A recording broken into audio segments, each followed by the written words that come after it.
Hello and welcome to the Gears and Moments revision video from scienceworksheets.co.uk. Please like and subscribe to the channel. A gear is used to change the moment of a turning effect. And if we look here in the gear, the pivot is at the centre, the distance is from the pivot to where the line of action of force is, and a moment equals the force times the perpendicular distance.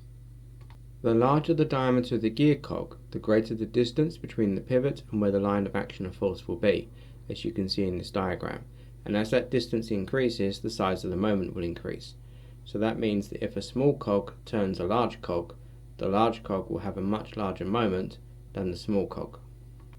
We have an example of a small cog here turning a large cog. The radius of the small cog is 5 cm and the radius of the large cog is 10 cm.